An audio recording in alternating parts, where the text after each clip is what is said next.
مفتی طارق مسعود lectures.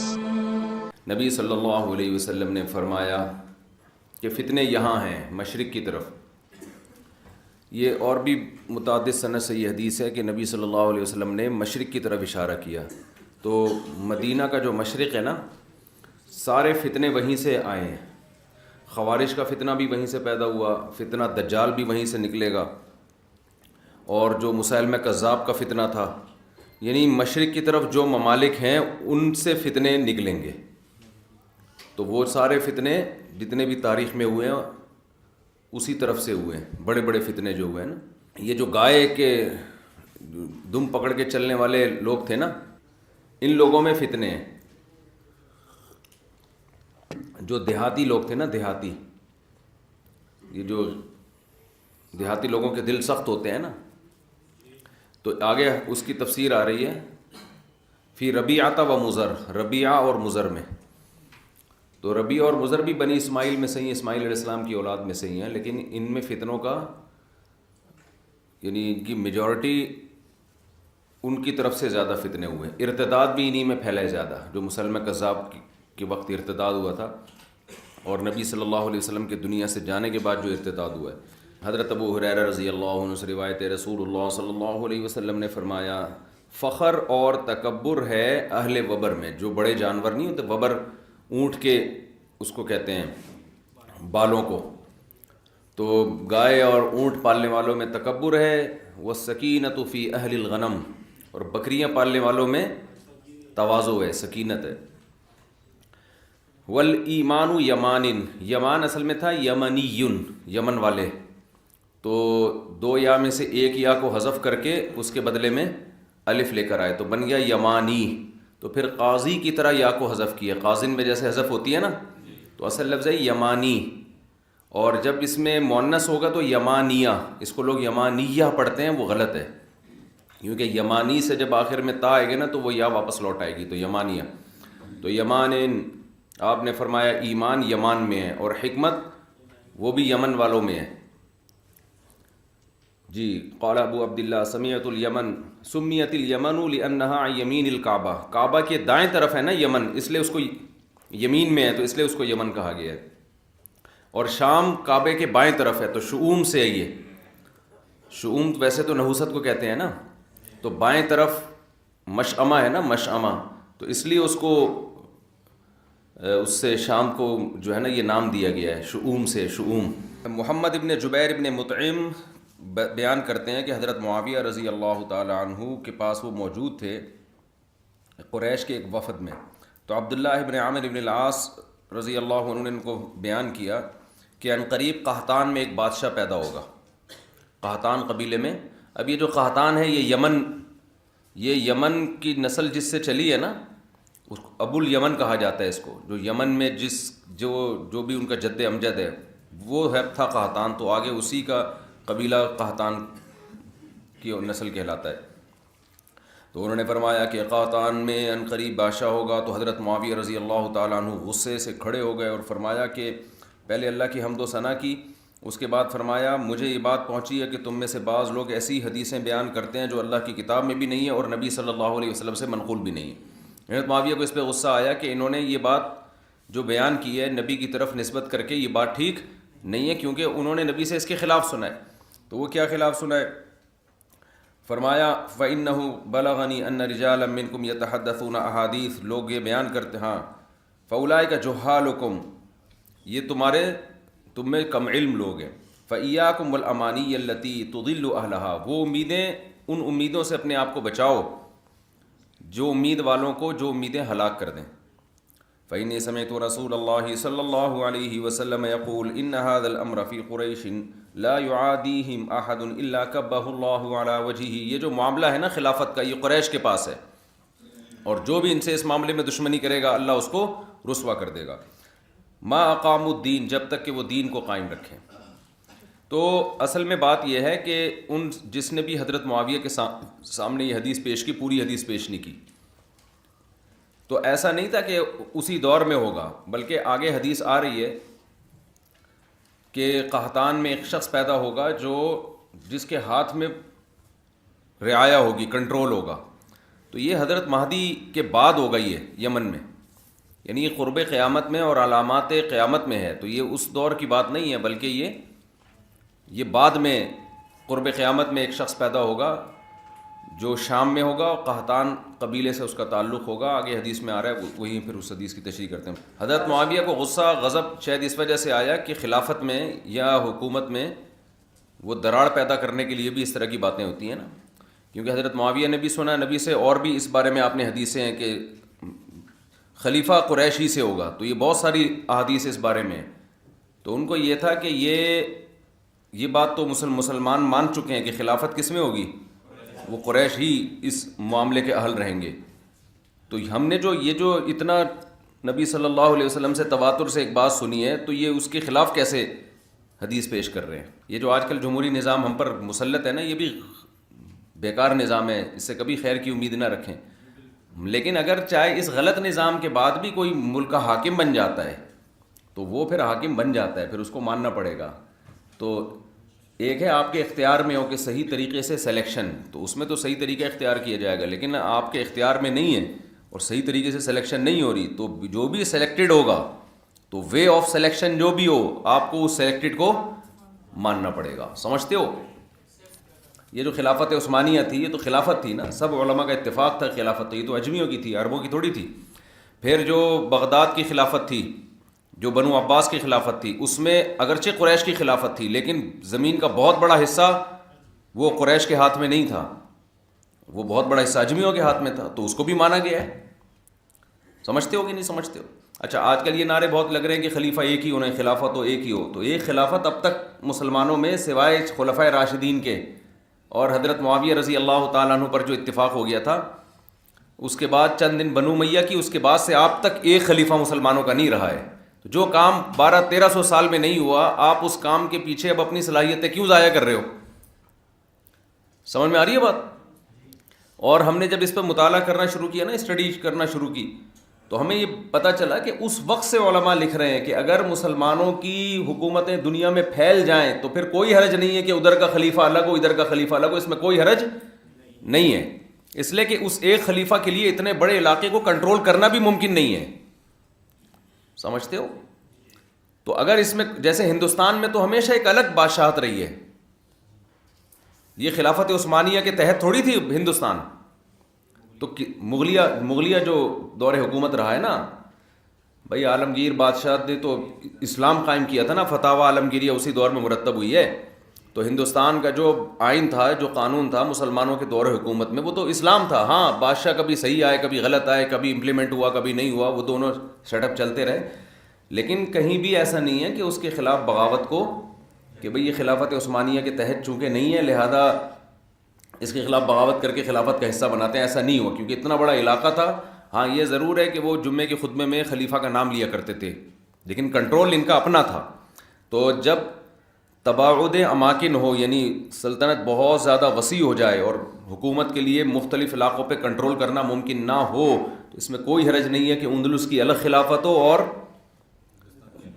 جو ہے ادھر بنو عباس کی الگ خلافت ہو، اس میں کوئی حرج نہیں ہے۔ تو اس کو خواہ میں ایک ہی پہ جمع کرنے کے لیے تلوار اٹھانے کا حکم دینا کہ لوگوں میں خون خرابہ ہو، اور اس کا رزلٹ یہ نکلے کہ بجائے 2 خلافتیں ختم ہو کے ایک ہو جائیں، بلکہ وہ جو 2 تھی وہ 25 میں تقسیم ہو جائیں۔ نہیں یاری بات میرے خیال ہے۔ تو یہ جو آج کل خلافت کی تحریکیں چل رہی ہیں نا، اس سے جو اب چھوٹے چھوٹے خلیفے مارکیٹ میں چل رہے ہیں نا اس وقت، چھوٹی چھوٹی ریاستیں جو اسلامی ہیں، یہ ایک ہونے کے بجائے کیا ہو جائیں گی؟ یہ 20 حصوں میں ڈیوائڈ ہو جائیں گی۔ بالکل وہی کام جو ہمارے اہل حدیث بھائی کر رہے ہیں کہ 4 فقہ تھے، حنفی مالکی شافعی حنبلی، تو ان کو ختم کرو قرآن حدیث کے نام پہ، تو وہ ختم کرنے کے بجائے ایک 5واں بھی آ گیا، پھر ان 5 کے 6 حصے ہو گئے۔ خود اہل حدیث کے اب پتہ نہیں کتنے حصے بن چکے ہیں، ان کی کتنے فرقے بن چکے ہیں، فرقے ادھر فرقیاں۔ تو یہ وہی بات ہے مولانا، وہ ایک بڑا زبردست کسی کا کلپ دیکھ رہا تھا میں، جس میں انہوں نے کہا کہ ایک آدمی کے بارے میں کسی نے کہا کہ تم جو ہے نا وہ گالیاں بہت دیتے ہو، تو اس نے کہا کس الو کے پٹھے نے کہا میں گالیاں دیتا ہوں، اور پھر جو گالیاں دینا شروع کی ہیں، جس نے میرے بارے میں کہا کہ میں گالیاں دیتا ہوں وہ یوں ہے وہ یوں ہے، وہ اس کی ایک ایسی کی تیسی کر دی نا۔ تو یہاں بھی یہی ہے کہ لیبل یہ لگایا جاتا ہے کہ ہم فرقوں کو ختم کر رہے ہیں، لیکن جس طرح سے ختم کرنے کی کوشش شروع ہوتی ہے نا، اس سے فرقے مزید بننا. تو اسی طرح خلافت کے نام پہ اتحاد کی کوشش کی جاتی ہے، مگر اس سے اسلامی مملکتوں کی جو رہی صحیح طاقت ہے وہ بھی پارا پارا ہو جاتی ہے. ٹوٹ ٹوٹ کے نا کوئی صوبے الگ ہو کے ملک الگ ہو جائیں گے. اس لیے تمیز سے جو چیزیں دو ٹکڑے چند چیتھڑے آپ کے پاس باقی رہ گئے ہیں ان کو چائے میں ڈبو کے، بھائی لنگر تقسیم ہو رہا تھا نا، تو جو جس کے پاس حصہ آ گیا اب اس کو بجائے اس کے کہ سب ایک دسترخوان پہ بیٹھ کے کھانا کھائیں، وہ نہیں ہو سکتا. تو جتنے جو چیتھڑا جس کے پاس آیا، جو پاپے کا ٹکڑا آیا، چائے میں ڈبو کے کھاؤ، پتلی گلی سے نکلو. ہاں اب خلافت حضرت مہدی ضرور آ کے قائم کریں گے، تو ان کو اللہ نے طاقت دی ہے، ان کے بارے میں خوشخبریاں ہیں، اور حضرت عیسیٰ ابن مریم نازل ہوں گے، ان کی قیادت میں ہوگا. تو فی الحال وہی طریقہ بہتر ہے. اچھا یہ جب ہم بات کرتے ہیں تو لوگ کہتے ہیں اس کا مطلب ہم آرام سے ہاتھ رکھ کے بیٹھے رہیں، ہم کچھ نہ کریں، بس تزکیہ اور خانقاہوں میں لگے رہیں. تو یہ بات نہیں ہے. نظام کی تبدیلی کی کوشش کرنا یہ فرض ہے. ہم مسلح بغاوت کے قائل نہیں ہیں. باقی اجتماعی طور پر نظام کو تبدیل کرنے کی جتنی بھی سوٹیبل کوششیں ہیں وہ فرض ہیں. اب وہ بیسی ہو سکتی ہیں. ایک طریقہ جامعۃ الرشید کا ہے، کسی کو اس سے اتفاق نہ ہو. دوسرا طریقہ جماعت اسلامی والوں کا ہے، جے یو آئی والوں کا ہے، اسمبلی میں جا کے انقلاب لے کر آؤ. اور تیسرا چوتھا طریقہ تنظیم اسلامی والوں کا ہو سکتا ہے، یوتھ کلب والوں کا ہو سکتا ہے کہ کالج یونیورسٹیوں میں محنت کرو، بیوروکریسی میں لوگ لے کر آؤ. تو یہ بیسیوں طریقے ہو سکتے ہیں. ان میں سے کوئی بھی آپ کو سوٹیبل لگے وہ طریقہ آپ پر اختیار کرنا فرض ہے. تو ہم یہ نہیں کہہ رہے کہ سسٹم کو تبدیل کرنے کی کوشش نہ کریں، مگر اس طریقے سے تبدیل کرنے کی کوشش کریں کہ تبدیلی کے امکانات ہوں. اس طریقے سے کہ رہے سہے سے بھی جائیں، وہ طریقہ مناسب نہیں ہے. چلو بھائی ڈبل یا حديث نمبر 3502 وبه قال حدثنا يحيى بن بكير قال حدثنا ليث عن وقيل عن ابن شهاب عن ابن المسيب عن جبير بن مطعم قال مشيت انا وعثمان بن عفان الى رسول الله صلى الله عليه وسلم فقال يا رسول الله اعطيت بني المطلب وتركتنا. آپ صلی اللہ علیہ وسلم اہل قرابت تھے ان کو غنیمت میں حصہ دیا کرتے تھے نا، تو اللہ نے حکم دیا. تو حضرت عثمان ابن عفان رضی اللہ تعالیٰ عنہ گئے اور جبیر ابن مطعم گئے. انہوں نے عرض کیا یا رسول اللہ آپ نے فلاں فلاں بنی مطلب کو دیا اور ہمیں چھوڑ دیا. تو آپ نے فرمایا کہ انما نحن وهم بمنزلۃ واحدۃ، انما نحن وهم منک بمنزلۃ واحدۃ. وہ اور ہم آپ کی نسبت کیا ایک ہی منزل ایک ہی جیسے ہیں، یعنی ایسا نہیں ہے وہ مجھ سے قریب ہیں اور آپ کا رشتہ ان کی نسبت مجھ سے دور ہے. فقال النبی صلی اللہ علیہ وسلم انما بنو ہاشم وبنو المطلب شیء واحد. ٹھیک ہے نا، ایک ہی چیز ہے وہ. تو یہ بھی قرابت کی فضیلت بیان ہو رہی ہے نا. امام بخاری جب احادیث پر کوئی باب باندھتے ہیں نا تو ادنا سی بھی مناسبت ہونا تو وہ حدیث کو ذکر کرتے ہیں. بخاری اور دیگر حدیث کی کتابوں میں یہ فرق ہے کہ صحیح بخاری میں جو ترجمۃ الباب ہے اس سے متعلق جب حدیث آئے گی تو اس میں تلاش کرنا پڑتا ہے کہ اس کا ترجمۃ الباب سے مناسبت اس کی کیا ہے. مثال کے طور پر آپ نے بخاری اول میں پڑھا ہوگا نا کہ جو بدرین کی فضیلت پر احادیث ہیں، تو ان میں ہر وہ حدیث لے کر آئے ہیں جس کا حالانکہ بدر کی فضیلت سے کوئی تعلق نہیں ہے، لیکن صرف اس حدیث میں یہ راوی نے یہ بیان کیا وکانہ بدرین، یہ صحابی کہاں کے تھے؟ بدر کے تھے. تو اتنی مناسبت بھی تھی تو وہ حدیث لے کر آئے ہیں. کیونکہ یہ بھی امام بخاری کی نظر میں ایک فضیلت ہے نا کہ راوی اس صحابی کی اس صفت کو ہائی لائٹ کر رہے ہیں کہ وکانہ بدرین. سمجھتے ہو کہ نہیں سمجھتے؟ اس لیے ہمارے حضرت فرمایا کرتے تھے، حضرت مفتی رشید احمد صاحب رحمہ اللہ، کہ صحیح بخاری میں اللہ نے بہت علم رکھا ہے، یعنی جو بخاری کے جو مضامین ہیں نا، لیکن اس کے لیے کھوپڑی چاہیے. بڑا زبردست بھائی نے جملہ حل کر دیا. عبداللہ ابن زبیر رضی اللہ تعالی عنہ حضرت عائشہ کو سب سے زیادہ محبوب تھے نبی اور ابو بکر کے بعد. عبداللہ بن زبیر جو آپ کے بھانجے تھے حضرت عائشہ کو بہت زیادہ محبوب تھے. آگے چلیں. ہاں وکان ابر الناس بہا، اور عبداللہ بن زبیر بھی لوگوں میں سب سے زیادہ اچھا سلوک امی عائشہ کے ساتھ کرتے تھے. ایک تو خالہ ہونے کی وجہ سے اور ایک نبی کی زوجہ ہونے کی وجہ سے بہت زیادہ خیال کرتے تھے. وَكَانَتْ لَا تُمْسِكُ شَيْئًا مِّمَّا جَاءَهَا مِن رِّزْقِ اللَّهِ، اور حضرت عائشہ کی عادت یہ تھی کہ جو کچھ ان کے پاس اللہ کی طرف سے آتا اسے فوراً صدقہ کر دیا کرتی تھی. سمجھ رہے ہو؟ فوراً صدقہ کرتے، روکتے ہی نہیں تھی کچھ بھی. الا تصدقت فقال ابن الزبیر، عبداللہ بن زبیر کو خیال ہوا کہ بھئی یہ تو اپنے لیے کچھ رکھتی نہیں ہے. صحابہ کی لڑائیاں بھی کیسی خاندانی ہوا کرتی تھی دیکھو آپ. آج لڑائی ہوتی ہے کہ مجھے تو کچھ دیا ہی نہیں اس میں سے، سارا خالہ خود کھا گئیں.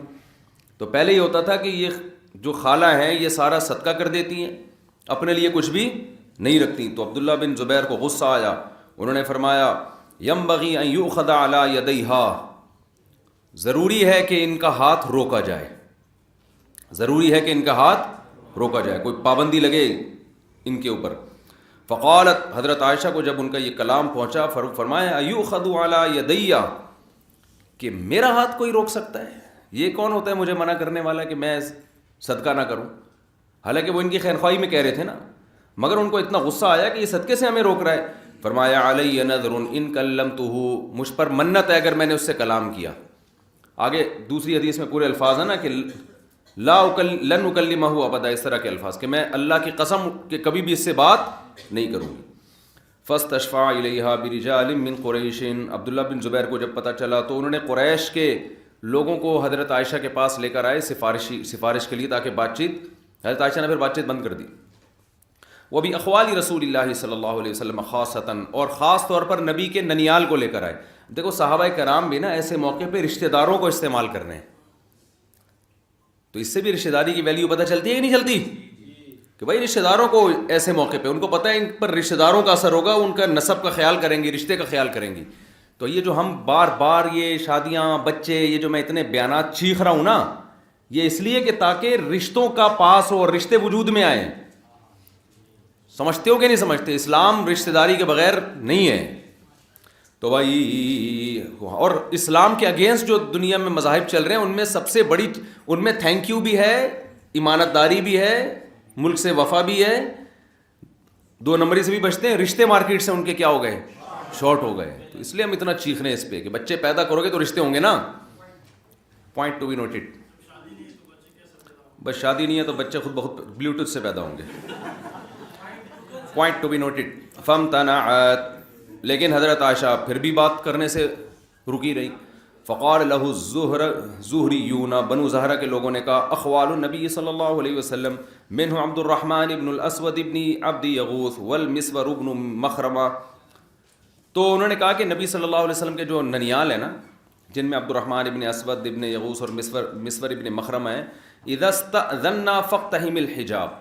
تو انہوں نے کہا کہ بھائی جب ہم حضرت عائشہ سے کے پاس جانے کی اجازت لینا اور بتائیں کہ نبی کا ننیال آیا ہے آپ سے ملنے کے لیے، تو ان کا تو پردہ تھا.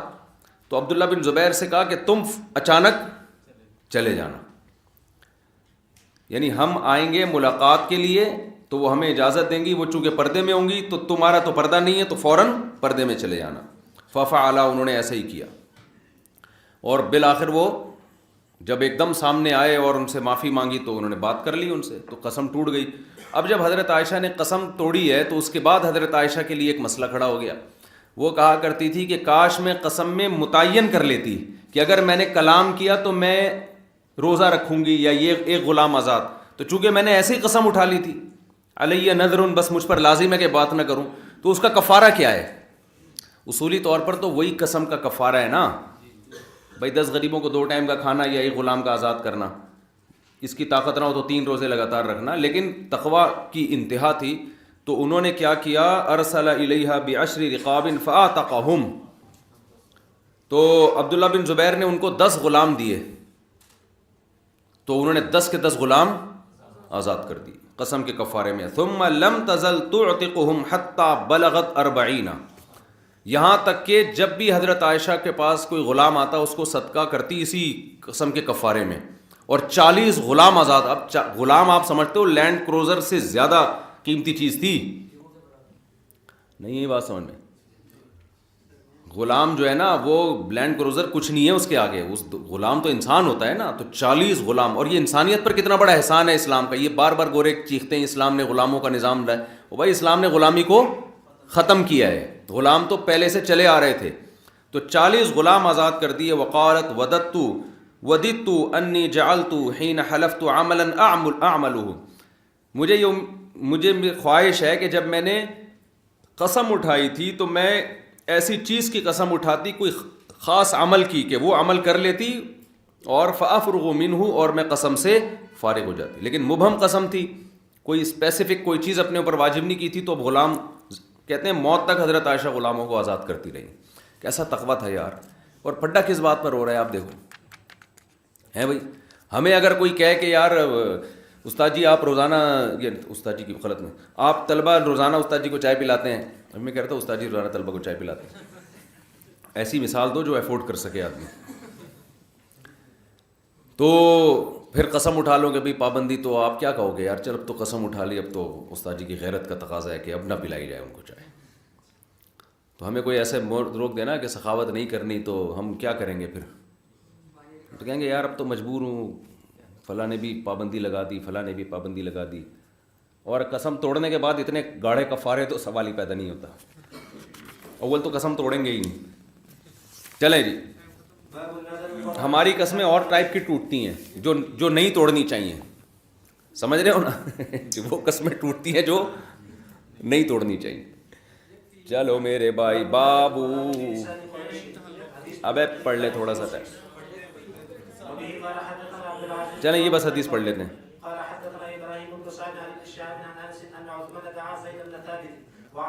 ابن شہاب زہری آپ کو پتہ ہے نا، یہ تدوین حدیث کے بانیوں میں ان کا شمار ہوتا ہے. تو منکرین حدیث جتنا ان کے پیچھے پڑھتے ہیں کسی اور کے پیچھے نہیں پڑھتے، کیونکہ تدوین حدیث کے بانیوں میں سے ہیں ابن شہاب زہری. عبداللہ ابن وہ حضرت عمر بن عبدالعزیز نے کیا بولا بھائی؟ عبداللہ بن جو عمر بن عبدالعزیز نے انہی کو خط لکھا تھا نا، انظر ما کان من حدیث رسول اللہ فاکتبہ فانی کیا ہے خشیت ضیاع العلم والعلماء، کہ مجھے علم اور علماء کے ضائع ہونے کا خطرہ ہے، تو جو بھی حدیث ہیں ان کو لکھنا شروع کریں. تو ابن شہاب زہری کو خط لکھا تھا، تو اس کے بعد یہ سرکاری سطح پہ حدیث لکھنے کا کام شروع ہوا. تو یہ جو منکرین حدیث ہے نا، یہ جب شخصیات کے خلاف چلتے ہیں نا، تو جو جتنے بھی باطل فرقے ہوتے ہیں نا، یہ جب دیکھتے ہیں کہ نظریات پہ رد کرنا ممکن نہیں، تو شخصیات کو پھر یہ ٹارگٹ کرتے ہیں تاکہ اس شخصیت کی اہمیت ختم ہو، تو پھر اس کے کام بھی آپ کی نظر میں ویلیو نہیں رہے گی. اس کی مثال ہے جیسے جو اسلام کے خلاف ہے نا، بہت سے وہ اسلام کے خلاف نہیں بولتے، وہ مسلم علماء کے خلاف، مولویوں کے خلاف پیچھے پڑے رہتے ہیں. تو ان کا مقصد ہوتا ہے تاکہ اسلام کی ہی اہمیت ختم ہو جائے. ابھی حدیث پڑھ لیں بس پھر.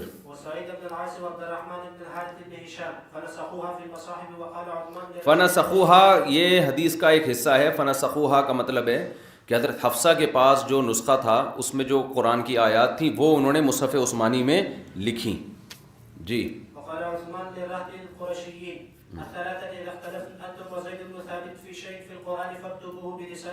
حضرت عثمان نے قریشی جو 3 قریش کے اصحاب تھے نا، ان سے کہا کہ جب تم میں اور زید ابن ثابت میں کوئی اختلاف ہو جائے قرآن کے لکھنے کے بارے میں، لکھنے کا مطلب اختلاف یہ ہے کہ بھئی اہل قریش کی لغت میں اس طرح سے لکھا جاتا ہے اور جو دوسرے قبیلے ہیں ان کی لغت میں کسی اور طرح سے لکھا جاتا ہے.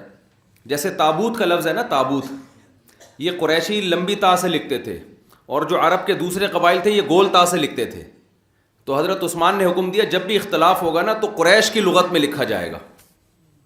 سمجھتے ہو کس طرح لکھا جائے گا؟ اہل قریش کس طرح لکھتے ہیں، تو اسی پر تابوت کو لمبی تا سے لکھا گیا ہے.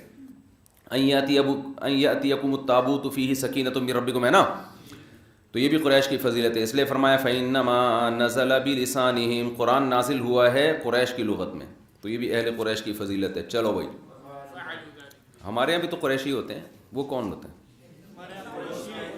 کون سے قریشی؟ چلو بھائی.